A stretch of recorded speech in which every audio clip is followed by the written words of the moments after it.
বাবার প্রেমে গাও গান, জ্ঞান রত্ন নাও তুলে, দুঃখ সব যাও ভুলে, এসো করি মন্থন, ছিড়বে মায়ার বন্ধন। ওম শান্তি। প্রিয় রুহানি ভাই বোনেরা, আজ 10 মার্চ 2026-এর মধুর মুরলি মন্থনে আপনাদের অনেক অনেক স্বাগত। ওম শান্তি। আজ বাবা আমাদের অন্তরের তৃষ্ণা মিটিয়েছেন। ঠিক তাই, বাবার এক একটা মহাবাক্য যেন একেবারে অমৃতের মতো। বাবা বলেছেন, মিষ্টি বাচ্চারা, দেহ অভিমান হল সব থেকে খারাপ ব্যাধি। এর জন্যই ডাউনফল বা অধপতন হয়েছে। তাই এখন দেহি অভিমানী হও। বাবার এই মহাবাক্যটার গভীরতা মাপতে গেলে প্রথমে বুঝতে হয় বাবা কেন এই দেহ অভিমানকে সাধারণ কোনো রোগ না বলে একেবারে সব থেকে খারাপ ব্যাধি হিসেবে চিহ্নিত করেছেন। শারীরিক রোগ তো শুধু একটা জন্মকে কষ্ট দেয়, কিন্তু এই আত্মার ব্যাধি তো একদম অনন্তকালের। সাধারণ অসুখ হলে তো চিকিৎসায় সেরে যায়, বড়জোর শরীর পর্যন্ত তার প্রভাব থাকে, কিন্তু এই রোগ আত্মাকে তার আসল পরিচয়টাই ভুলিয়ে দেয়। আত্মা যে এক অবিনাশী জ্যোতির্বিন্দু, পরম পবিত্র স্বরূপ, সেই সত্যটা পুরোপুরি মুছে যায়। আর নিজেকে শরীর ভাবার ফলেই তো শরীরের সাথে যুক্ত সব সম্পর্ক, বস্তু আর অহংকারকে আত্মাকে গ্রাস করে নেয়। হ্যাঁ, আর এই আত্মবিশ্রমী থেকেই শুরু হয় সবথেকে বড় আক্রমণ। কাম, ক্রোধ, লোভ, মোহ আর অহংকারের মতো বিকারগুলো আত্মাকে ঘেরে ফেলে। আত্মার আসল যে তেজ, যে আলো, তা ধীরে ধীরে নিভে যেতে থাকে। এই আত্মবিস্মৃতির কারণেই আজ দুনিয়া এই ভয়ানক পতিত অবস্থায় এসে দাঁড়িয়েছে। বাইরে থেকে দেখলে তো মনে হয় দুনিয়া অনেক এগোচ্ছে, প্রযুক্তির এত উন্নতি, বিজ্ঞানের নিত্য নতুন আবিষ্কার দেখে মনে হয় পৃথিবী বুঝি স্বর্গের দিকেই যাচ্ছে। কিন্তু ভেতরের সত্যটা সম্পূর্ণ আলাদা। একদম আলাদা। এই সত্য দুনিয়ার মানুষ টেরও পায় না। তারা ভাবে বড় বড় অট্টালিকা আর দ্রুতগামী যান মানেই চরম উন্নতি। কিন্তু বাবা স্মরণ করাচ্ছেন যে এই দেহ অভিমানের রোগের কারণেই সমগ্র বিশ্ব আজ এক পতিত নরকে পরিণত হয়েছে। চারিদিকে মানুষে মানুষে হিংসা, স্বার্থপরতা। অশান্তির যে আগুন আজ জ্বলছে, তার মূল শেকড় কিন্তু ওই একটি জায়গাতেই, নিজেকে শরীর মনে করা। ঠিক। আর এর গভীর পরিণাম যদি বিশ্লেষণ করা যায়, তাহলেই দেখতে পাব কিভাবে আমাদের এই ভারতের ডাউনফল বা অধপতন হয়েছে। বাবা ইতিহাস মনে করিয়ে দিচ্ছেন যে এই ভারতই একসময় হীরা তুল্য ছিল। এখানকার দেবদেবীরা ১৬ কলা সম্পূর্ণ ছিলেন। আত্মার কোনো ত্রুটি ছিল না। তারা সম্পূর্ণ অহিংস আর সর্বগুণে সম্পন্ন ছিলেন। তারাই তো ছিলেন এই সমগ্র বিশ্বের প্রকৃত মালিক। তখন তো প্রকৃতিও দাসী ছিল। কিন্তু সেই স্বর্ণযুগ থেকে আজ এই কলিযুগের শেষে এসে ভারতের কি অবস্থা হয়েছে, একবার ভাবলে অবাক হতে হয়। নিজেদের আদি সনাতন দেবী দেবতা ধর্ম ভুলে যাওয়ার কারণেই এই পতন। হ্যাঁ, যে ভারত একদিন বিশ্বগুরু ছিল, যে আত্মা একসময় হীরার মতো জ্বলজ্বল করত, আজ তা একেবারে ওয়ার্থ নট এ পেনি বা কপর্দক শূন্য অবস্থায় এসে দাঁড়িয়েছে। এই পতনের শুরু তো সেই দাপর যুগ থেকে, যখন রাবণের রাজত্ব শুরু হলো। আর আশ্চর্যের বিষয় হলো, এই ব্যাধি এতই সূক্ষ্ম যে ব্রাহ্মণ জীবনেও খুব সহজে প্রবেশ করে। এই বিষয়টা সবথেকে বড় সতর্কবার্তা। দুনিয়ার মানুষের তো দেহ অভিমান আছেই, কিন্তু ঈশ্বরীয় জ্ঞানে একটু অগ্রসর হওয়ার পরেও কিভাবে এই রোগ আক্রমণ করে সেটা মারাত্মক। কখনো কখনো সেবার ক্ষেত্রে একটু সফলতা পেলেই অতি সূক্ষ্মভাবে অহংকার চলে আসে। ঠিক, মনের কোনো এক গোপন কোণা এই ভাবনা জন্ম নেয় যে আমার মতো সেবা আর কেউ করতে পারে না, বা আমি জ্ঞান সবথেকে ভালো বুঝি। এই সূক্ষ্ম অহংকার আসার ফলেই মুহূর্তের মধ্যে ঈশ্বরীয় নেশা গায়েব হয়ে যায়। ভেতরে সেই নিস্তব্ধ শান্তি নষ্ট হয়ে যায়। আর তার পরিণতিতে অন্যদের সাথে তুলনা বা প্রতিযোগিতায় নেমে উল্টোপাল্টা কর্ম হয়ে যায়, যার ফলে আত্মিক ক্ষতি তো হয়ই, সাথে সাথে বড় শাস্তির ভাগিদারও হতে হয়। শাস্তির কথা যখন আসে, তখন বাবার ঈশ্বরীয় বিশ্ব সরকারের কথাও মনে পড়ে যায়, যেখানে ধর্মরাজ হলেন বাবার ডান হাত। একদম। ভালো কর্মের ভালো পরিণাম, আর খারাপ কর্ম করলে গর্ভজেলেও অত্যন্ত কঠিন সাজা ভোগ করতে হয়। সত্যযুগে আত্মারা যখন দেহ ধারণ করে তখন তো কোনো কষ্ট হয় না, কারণ যোগবল থাকে। কিন্তু এই কলিযুগে আত্মা যখন মাতৃগর্ভে প্রবেশ করে তখন সেটা এক ভয়ানক জেলের মতো মনে হয়। হ্যাঁ, সেখানে ত্রাহি ত্রাহি করতে হয় নিজের পূর্বজন্মের পাপের কারণে। দুনিয়ার মানুষ তো এই উত্থান আর পতনের খেলাটা বুঝতেই পারে না। সিঁড়ির ছবিতে খুব স্পষ্ট করে দেখানো আছে কিভাবে এই ডাউনফল হয়েছে। যখন জ্ঞান সূর্যের উদয় হয় তখন অজ্ঞান অন্ধকারের বিনাশ হয়, আর এই দেহের অভিমানই হল সবথেকে বড় অজ্ঞানতা। আর সবথেকে বড় প্রাপ্তি হল এই সঙ্গম যুগে। সত্যযুগে দেবদেবীরা আত্মাভিমানী ছিলেন ঠিকই, কিন্তু পরমাত্মাভিমানী ছিলেন না। পরমপিতা পরমাত্মার জ্ঞান তাদের মধ্যে ছিল না। আর এখন আমরা আত্মাভিমানী হওয়ার সাথে সাথে পরমাত্মাভিমানীও হচ্ছি। এটাই তো সবথেকে বড় প্রাপ্তি। একদম ঠিক। এই প্রাপ্তির নেশাতেই তো আমরা এগিয়ে চলেছি। বাবা, আজ প্রশ্নটাও কত গভীর করেছেন। হ্যাঁ, চলুন শোনা যাক বাবা কি প্রশ্ন রেখেছেন। বাচ্চারা, কখন তোমরা কর্মাতীত হবে? বাবা এর উত্তরে বলেছেন, যখন যোগ বলের দ্বারা কর্মভোগের ওপর বিজয়ী হবে, সম্পূর্ণ দেহী অভিমানী হবে। এই দেহের অভিমানের ব্যাধিটাই সবথেকে খারাপ। এর কারণেই দুনিয়া পতিত হয়েছে।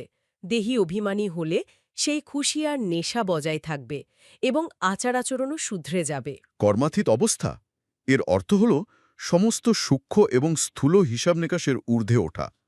আর বাবা এর পদ্ধতিটাও খুব স্পষ্টভাবে বলে দিয়েছেন, কেবল যোগ বল। বাবার বলাই পদ্ধতি অত্যন্ত বৈজ্ঞানিক। দুনিয়ার মানুষ তো কর্মভোগ বলতে শুধু শারীরিক অসুস্থতা বা রোগ ব্যাধিকেই বোঝে, কিন্তু বাবা শেখাচ্ছেন এর পরিধি অনেক বিস্তৃত। গত ৬৩ জন্মের এবং এই জন্মের সমস্ত পুরনো হিসাব নিকাশ। হ্যাঁ, মানসিক দ্বন্দ্ব, আপনজনদের তরফ থেকে আসা বিশ্বাসঘাতকতা বা যে কোনো বিপরীত পরিস্থিতির রূপেও এই কর্মভোগ আসতে পারে। এর ওপর বিজয়ী হওয়ার একটাই উপায়, নিজেকে শরীর থেকে সম্পূর্ণ আলাদা আত্মা অনুভব করে পরমপিতা পরমাত্মাকে স্মরণ করা। সম্পূর্ণ দেহী অভিমানী অবস্থাই হল সেই মজবুত ঢাল। এই ঢাল যে কোনো বড় কর্মভোগকে, এমনকি শুলির মতো যন্ত্রণাকেও কাঁটার মতো তুচ্ছ করে হাসি মুখে পার করতে সাহায্য করে। এই অবস্থাতে পৌঁছালে তবেই আত্মাকে কর্মাতীত বলা যায়। বর্তমান সময়ের মহারথীদের অবস্থার দিকে তাকালে এই কথার প্রাসঙ্গিকতা খুব গভীরভাবে অনুভব হয়। একদম। মানে জ্ঞান এবং সেবায় হয়তো অনেকেই অনেক এগিয়ে গেছে। কিন্তু এখনও মোহ বা ক্রোধের সূক্ষ্ম অংশ ভেতরে রয়ে গেছে। এই সূক্ষ্ম ত্রুটিগুলোই তো আত্মাকে পুরোপুরি দেবতা হতে দিচ্ছে না। বাবা তো সতর্ক করেছেন যে দেহী অভিমানী না হলে বানরের মতো লড়াই ঝগড়ার স্বভাব থেকে যায়। ভেতরে যখন অহংকার বা দেহ অভিমানের লেশমাত্র থাকে, তখন অন্যের সামান্য কথাও অসহ্য হয় না। ফলস্বরূপ মতবিরোধ বাধে, একে অপরকে ছোট করার চেষ্টা চলে। দুনিয়ার মানুষ তো ভাবে শরীরকে সাজালেই সব সমস্যার সমাধান। কিন্তু বাবা যে বারবার আত্মাকে সাজানোর কথা বলছেন, আত্মার গুণ না জাগলে চরিত্রের পরিবর্তন অসম্ভব। আধ্যাত্মিক কথা হয়তো অনেকেই খুব সুন্দর শোনাতে পারে, কিন্তু চালচলনও তো শোধরাতে হবে। আচার আচরণে মাধুর্য না আসলে, কথায় কথায় বিরক্তি প্রকাশ পেলে বুঝতে হবে কোথাও একটা দেহের অভিমান লুকিয়ে আছে। আর এর গভীর পরিণাম হল নিজের সর্বনাশ নিজেই ডেকে আনা। ভবিষ্যতের প্রারব্ধ সম্পূর্ণ নষ্ট হয়, অত্যন্ত কম পদ প্রাপ্ত হয়। মানে পরিস্থিতি এমন দাঁড়ায় যে অনেক জ্ঞান থাকার পরেও নিজেদের ভুলের কারণে সাধারণদের সামনে মাথা নত করতে হয়। তাই তো ব্রাহ্মণ জীবনে নিরন্তর এই অভ্যাস এত জরুরি।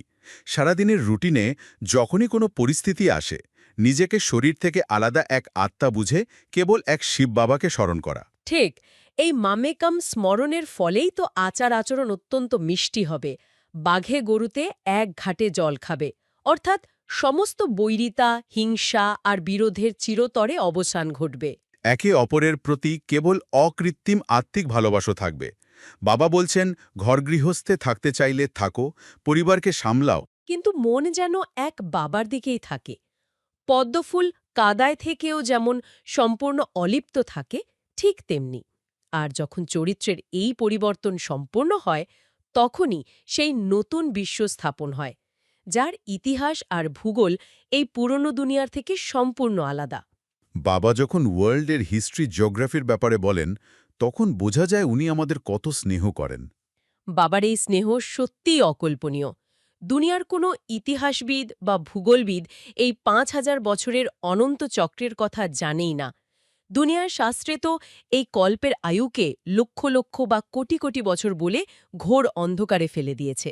যার ফলে মানুষ মনে করে কলিযুগ তো কেবল শুরু হয়েছে। কিন্তু শুধুমাত্র ব্রহ্মামুখ বংশাবলী ব্রাহ্মণরাই অসীম জগতের এই সত্য ইতিহাস ও ভূগোল জানে। যীশুখ্রিস্টের জন্মের ৩,০০০ বছর আগে যে প্যারাডাইস বা স্বর্গ এই ভারতেই ছিল, সেই চরম সত্য কেবল স্বয়ং ভগবানই এসে জানাতে পারেন। দুনিয়ার মানুষ তো চরম অজ্ঞান অন্ধকারে ডুবে আছে। তারা মনে করে বিজ্ঞানের নবনব আবিষ্কারের দ্বারা অনেক উন্নতি হয়েছে। এই উন্নতি আদতে ধ্বংসেরই প্রস্তুতি।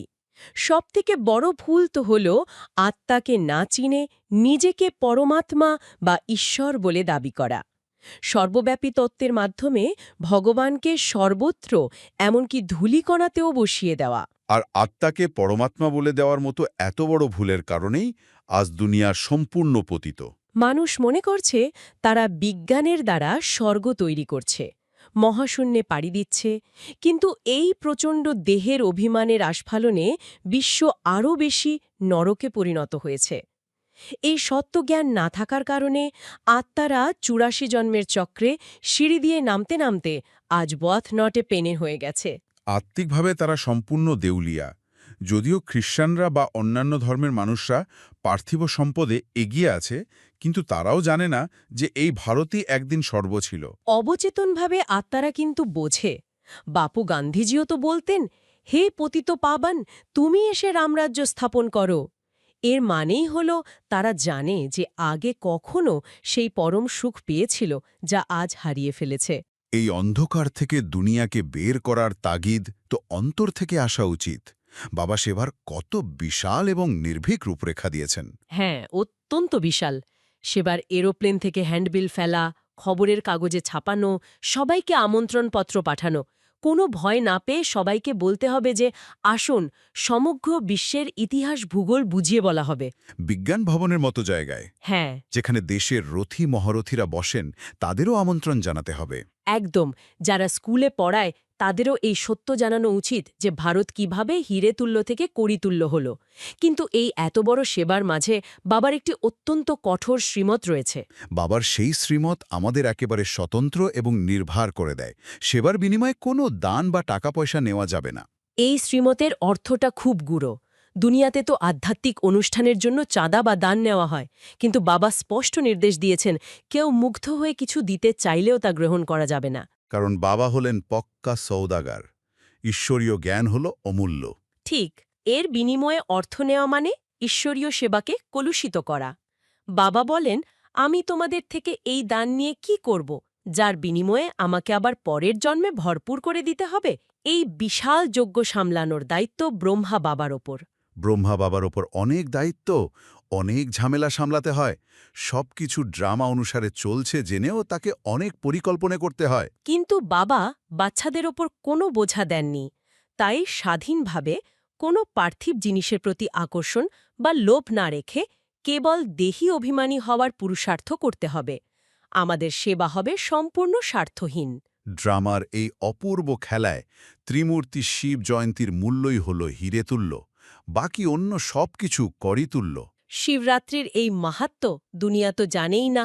তারা উপোস করে কিন্তু জানে না যে শিববাবা কখন আসেন এবং কিভাবে পতিত দুনিয়াকে পবিত্র করেন। অনেকে ভাবে শ্রীকৃষ্ণের দ্বারা গীতার জ্ঞান পাওয়া যাবে। কিন্তু ভগবান নিরাকার, তিনি শ্রীমত দেবেন কিভাবে? তার তো একটা মুখ চাই। প্রজাপিতা ব্রহ্মার মাধ্যম ছাড়া তিনি কথা বলবেন কিভাবে? এটাই তো তার স্থায়ী রথ।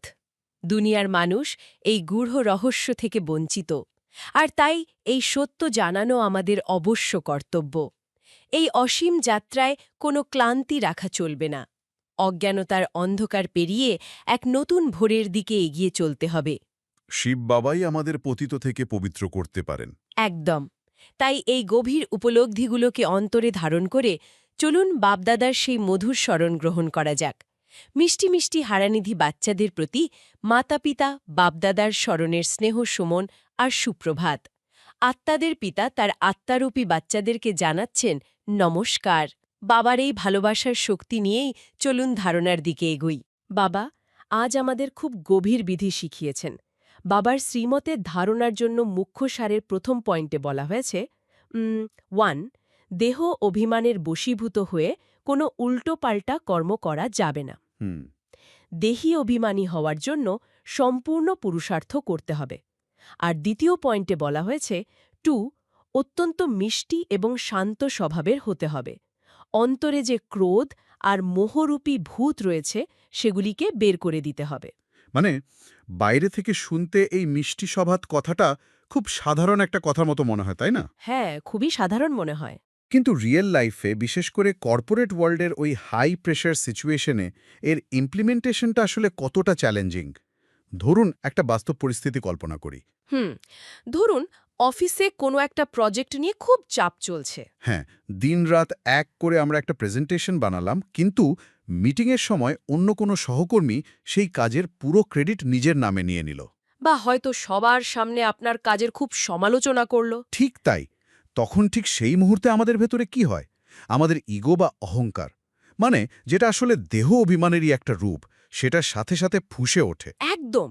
তখন মনে হতে থাকে, আমার এত বছরের অভিজ্ঞতা, আমার এত পরিশ্রম, আর আমাকে সবার সামনে এমন কথা শুনতে হলো। এই যে আমি এবং আমার পজিশন, এটাই হলো সেই সূক্ষ্ম দেহ অভিমান। আর এর বশীভূত হয়েই আমরা তখন হয়তো পাল্টা একটা কড়া জবাব দিই। অথবা মনে মনে একটা ক্ষোভ পুষে রেখে, মানে এমন কোনো আচরণ করি যা পুরো কাজের পরিবেশটাকে বিষাক্ত করে দেয়। রাইট।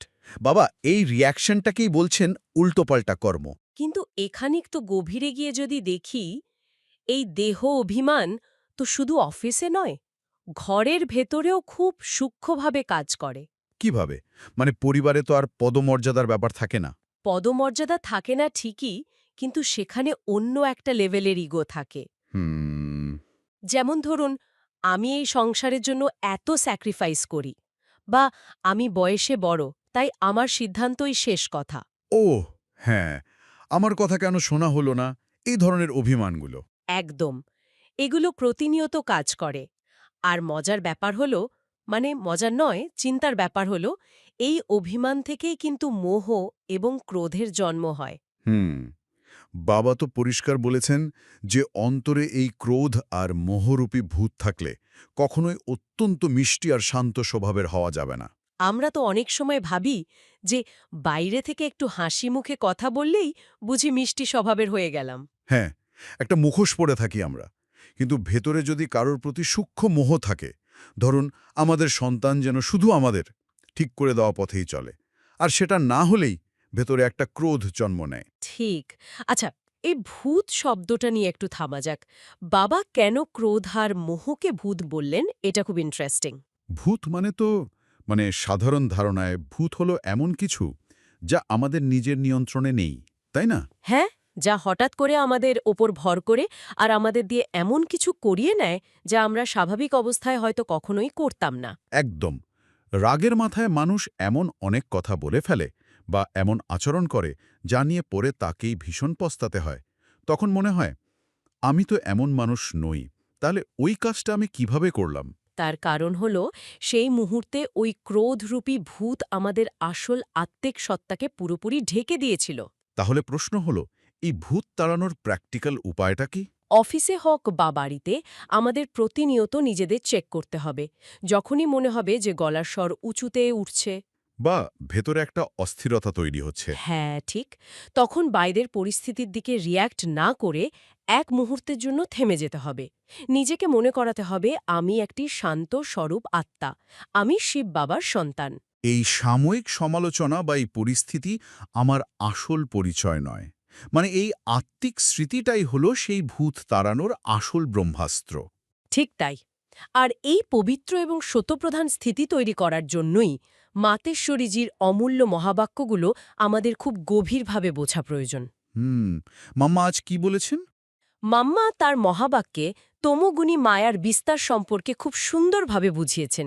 মাম্মা বলেছেন, ৩টে শব্দ বলা হয়ে থাকে, সতগুণী, রজগুণী আর তমোগুণী। মানুষ মনে করে যে এই ৩ প্রকার গুণ একই সঙ্গে বিদ্যমান থাকে। হ্যাঁ, সাধারণ দুনিয়ার ধারণা তো এটাই। কিন্তু মাম্মা বলছেন, বিবেক বলে যে এই ৩ গুণ কখনোই একসাথে বিদ্যমান থাকতে পারে না। সত্যযুগে শতগুণ থাকে, দাপরে রজগুণ থাকে আর কলিযুগে তমোগুণ থাকে। আচ্ছা। মাম্মা খুব স্পষ্ট করে বলেছেন যে দুনিয়ার মানুষ ভাবে যখন কোনো মানুষ সত্যি কথা বলে বা পাপ কর্ম করে না তখন সে শতগুণী হয়। কিন্তু মাম্মার মতে শতগুণের অর্থ হল সম্পূর্ণ সুখ, অর্থাৎ সমগ্র সৃষ্টির শতগুণী অবস্থা। তার মানে কোনো একজন ব্যক্তি সত্যি কথা বললে সে শতগুণী আর মিথ্যে কথা বললে সে কলিযুগের তমগুণী। এই ধারণাটা একেবারে ভুল। বাপরে, এই ধারণাটা তো আমাদের আধুনিক যুগের ব্যালেন্স বা ভারসাম্য রাখার থিওরিটাকে পুরোপুরি ভেঙে দেয়। একদম ভেঙে দেয়। আমরা তো সারা জীবন শুনে এসেছি যে ভালো আর মন্দ, আলো আর অন্ধকার পাশাপাশি থাকে। সমাজে কিছু ভালো মানুষ আছে যারা শতগুণী, আর কিছু খারাপ মানুষ আছে যারা তমগুণী। কিন্তু মাম্মা কত বিশাল একটা ক্যানভাসে আমাদের চিন্তা করতে শেখাচ্ছেন, দেখুন। হ্যাঁ, মাম্মা বলছেন সত্যিকারের পবিত্রতা বা শতগুণ কখনোই তমগুণের সাথে আপোষ করে না। মানে একটা গ্লাসের পানিতে যদি 1 ফোঁটা বিষ পড়ে যায়, তবে আমরা কি বলতে পারি যে পানির বাকি অংশটা পবিত্র? না, পুরো পানিটাই বিষাক্ত হয়ে যায়। ঠিক তেমনি এই কলিযুগে যেখানে বায়ু থেকে শুরু করে মানুষের মনন সবকিছুই তমপ্রধান, সেখানে আংশিক শতগুণ বলে কিছু থাকতে পারে না। একদম। সত্যযুগ মানেই হল সমগ্র দুনিয়ায় শতগুণী শতপ্রধান অবস্থা। আর এখনকার এই সময়টা হল কলিযুগের দুনিয়া, যেখানে সমগ্র দুনিয়ায় তমপ্রধানতার রাজত্ব। তাই আমরা এই দুটোকে মিশিয়ে দিতে পারি না।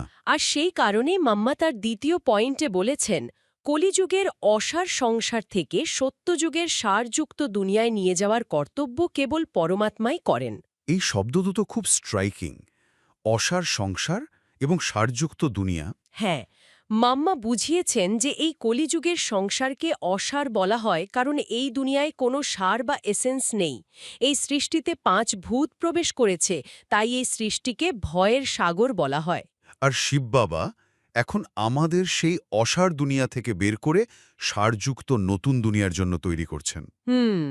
আচ্ছা, এই অসার দুনিয়ার কনসেপ্টটা যদি আমরা দৈনন্দিন জীবনে মনে রাখতে পারি, তাহলে কিন্তু আমাদের অনেক বড় বড় স্ট্রেস মুহূর্তের মধ্যেই গায়েব হয়ে যাবে। সেটা কিভাবে?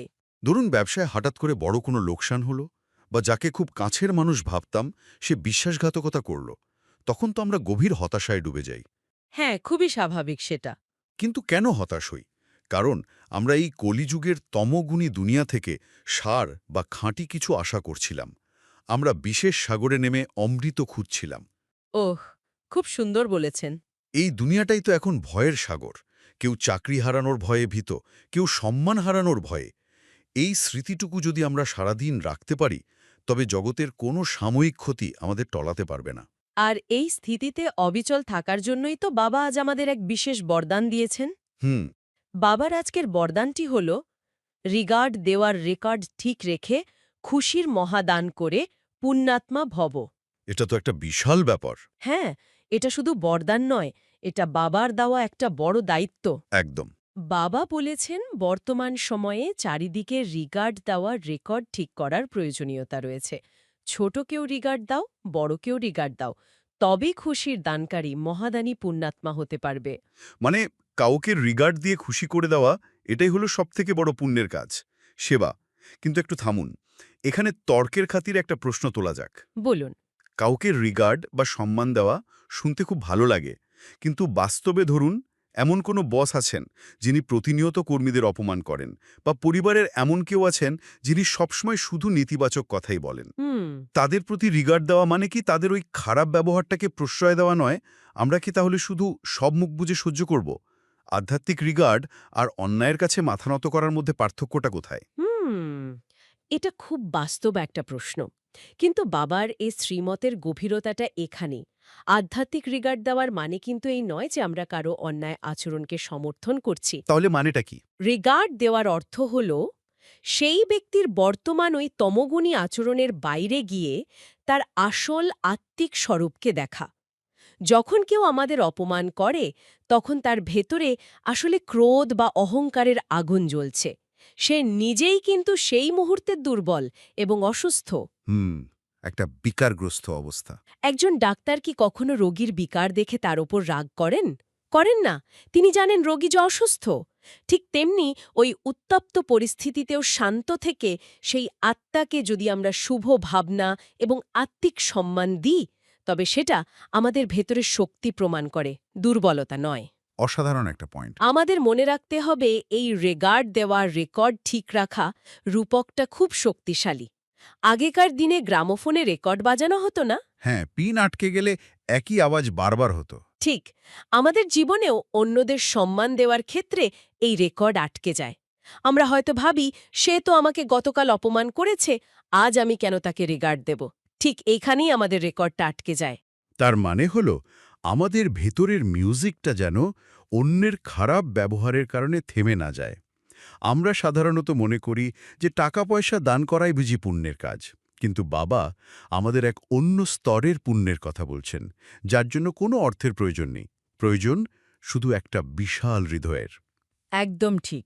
আর এই মহাদানী হওয়ার জন্যেই আমাদের সর্বক্ষণ প্রস্তুত থাকতে হবে।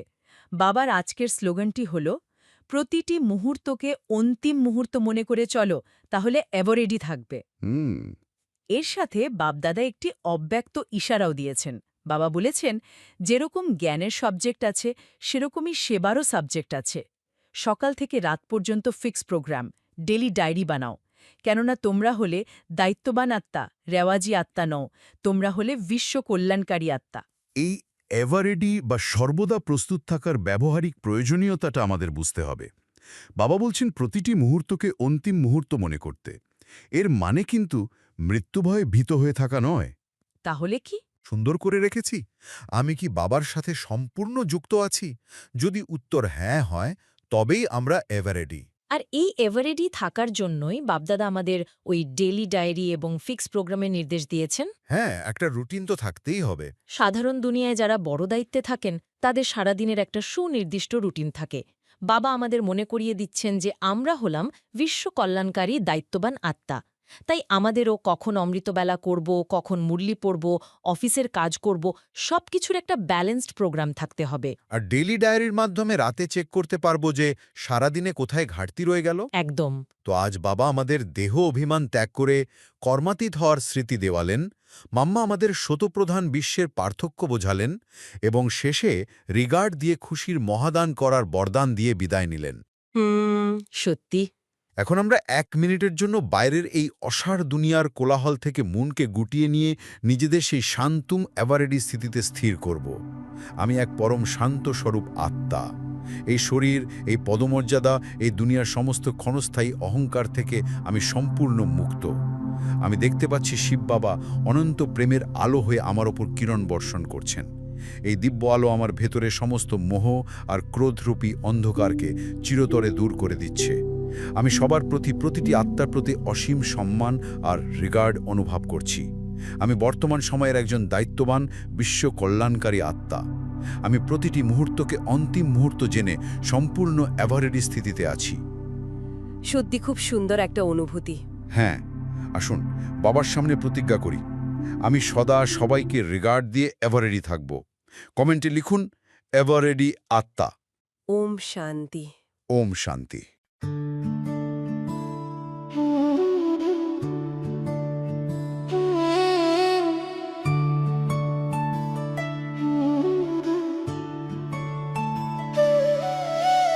মধুবনে বাজে বাঁশি,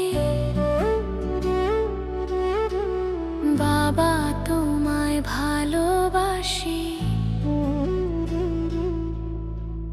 মুরলি শুনে জুড়ায় প্রাণ, বাবার প্রেমে গাও গান। জ্ঞান রত্ন নাও তুলে, দুঃখ সব যাও ভুলে, এসো করি মন্থন। ছিড়বে মায়ার বন্ধন।